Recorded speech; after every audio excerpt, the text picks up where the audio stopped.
બનાસકાંઠાના કાંકરેજ પંથકમાં ખાતરની ઘટ યથાવત છે। થરા બાદ શિહોરીમાં પણ ખાતર માટે ખેડૂતોના ટોળા જોવા મળ્યા। શિહોરી એગ્રો સેન્ટરની બહાર ખેડૂતો વહેલી સવારથી ખાતર માટે ઉમટી પડ્યા હતા। વાવણી બાદ ખેડૂતોને ખાતરનો પ્રાપ્ત જથ્થો ન મળતા હોવાનો ખેડૂતોનો આરોપ છે। 2 કટ્ટા સાથે એક નેનો યુરિયાની બોટલ પણ આપતા હોવાની રાવ ઉઠી છે। મોટી સંખ્યામાં ખેડૂતો વહેલી સવારથી ખાતર માટે રઝળપાટ કરતા જોવા મળ્યા છે। સવાલ ઉઠી રહ્યા છે કે ખેડૂતો કતારમાં રહેશે તો ખેતરે કામ કોણ કરશે? આ પ્રકારની સ્થિતિ કેમ ખેડૂતો માટે ઉદ્ભવે છે? કેમ ખાતરનો જથ્થો પૂરતા પ્રમાણમાં હોતો નથી? દરરોજ ખેડૂતોને કતારો લાગે છે અને તંત્ર મૂક પ્રેક્ષક બનીને તમાશો જુએ છે। જગતના તાતને કોઈ સાંભળતું કેમ નથી? અને અહીંયા ખેતીવાડી વિભાગના જે અધિકારીઓ છે તે ફરકતા નથી? કેમ અહીંયા વિભાગના જે અગ્રણી અધિકારીઓ છે તે આવતા નથી? ખેડૂતો વિરોધ નથી કરતા એટલે એમને હલકામાં લઈ લેવામાં આવે છે, એમને ઇગ્નોર કરવામાં આવે છે।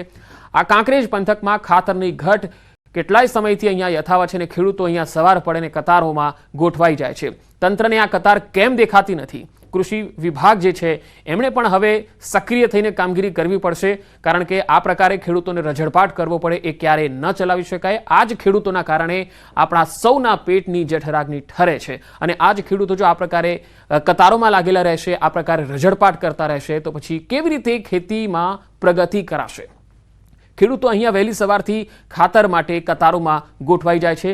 બનાસકાંઠાના કાંકરેજની આ સ્થિતિ અમે આપને બતાવી રહ્યા છીએ। અન્ય વિસ્તારોમાં પણ આ પ્રકારની સ્થિતિ હોઈ શકે છે। થોડા સમય પહેલા જ કૃષિમંત્રી રાઘવજી પટેલે કહ્યું હતું કે આ ખાતરનો જે જથ્થો છે એ પૂરતા પ્રમાણમાં પહોંચી જશે આવનારા દિવસોમાં, પણ એ આવનારા દિવસો અને ટૂંક સમયમાં થોડા દિવસોમાં થઈ જશે અને પછી કશું થતું નથી। અને આ ખેડૂતોને આ થઈ જશે એમાં જે ખાતરી મળી જાય છે એટલે એમને હાશકારો થઈ જાય છે કે હવે થશે, પણ એમનો આ રઝળપાટ છે એ હવે થશેમાં જ રહી જાય છે।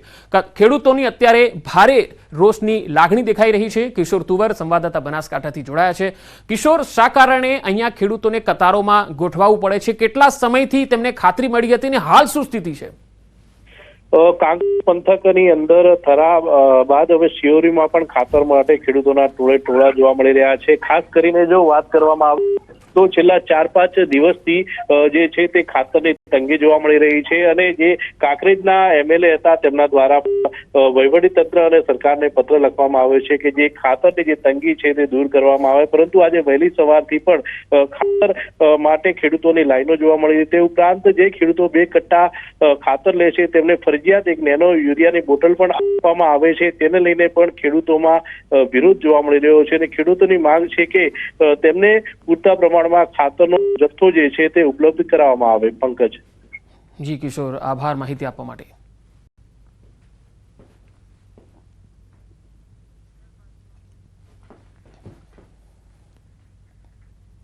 તો આ બુલેટિનમાં અત્યારે આટલું જ। નમસ્કાર।